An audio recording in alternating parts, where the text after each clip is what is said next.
বালি বোঝাই ট্রাক্টরের সঙ্গে যাত্রী বোঝাই টোটোর মুখোমুখি সংঘর্ষের ঘটনার জেরে মৃত্যু হয়েছে এক বৃদ্ধার। জখম হয়েছেন ওই বৃদ্ধার স্বামী এবং টোটো চালক। ঘটনাকে কেন্দ্র করে চাঞ্চল্য পূর্ব বর্ধমানের মেমারির নদীপুর সংলগ্ন বাগিলা মোড় এলাকায়। স্থানীয় সূত্রে জানা গিয়েছে, মৃত বৃদ্ধার নাম প্রমীলা সিংহ। তার বয়স আনুমানিক 65 বছর। মেমারির নদীপুর সংলগ্ন চোটখণ্ড এলাকার বাসিন্দা। জানা গিয়েছে, স্বামীর সঙ্গে টোটো করে তিনি বাড়ি ফিরছিলেন। সেই সময় বালি বোঝাই ট্রাক্টরের সঙ্গে সংঘর্ষ হয়। তার জেরে গুরুতর জখম হন টোটোর চালক সহ ওই দম্পতি। ঘটনাস্থলে মেমারি থানার পুলিশ পৌঁছে দ্রুত উদ্ধার করে বৃদ্ধ দম্পতি এবং টোটো চালককে নিয়ে যায় মেমারি গ্রামীণ হাসপাতালে। সেখানে কর্তব্যরত চিকিৎসক বৃদ্ধাকে মৃত বলে ঘোষণা করেন। বৃদ্ধার স্বামীকে অবশ্য প্রাথমিক চিকিৎসার পর ছেড়ে দেওয়া হয়েছে। তবে টোটো চালকের অবস্থা আশঙ্কাজনক হওয়ায় তাকে বর্ধমান মেডিকেল কলেজ হাসপাতালে স্থানান্তর করা হয়েছে। জানা গিয়েছে, টোটো চালকের নাম জিয়ামুল ইসলাম। তার বয়স 43 বছর।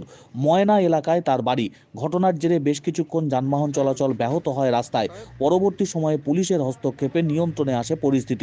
মেমারির নদীপুর সংলগ্ন বাগিলা মোড় এলাকায় বালি বোঝাই ট্রাক্টরের সঙ্গে টোটোর মুখোমুখি সংঘর্ষের জেরে মৃত এক, জখম দুই।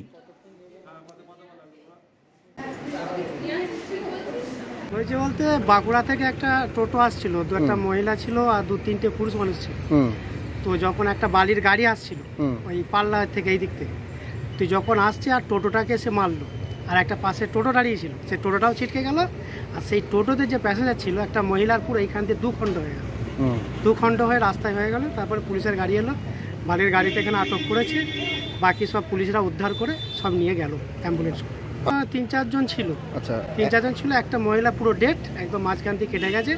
আর ওনার স্বামীটার হাতটা এখানটা ছিলে গেছে। আর বাকি 2-1 জন আরও লেগেছে। বালির গাড়ি, টোটো মানে লরি, সরি ট্রাক্টর, টোটোর সঙ্গে আর বালির গাড়ি এসে মেরেছে ট্রাক্টরের সঙ্গে হয়েছে। ট্রাক্টর নিজে এসে মেরেছে।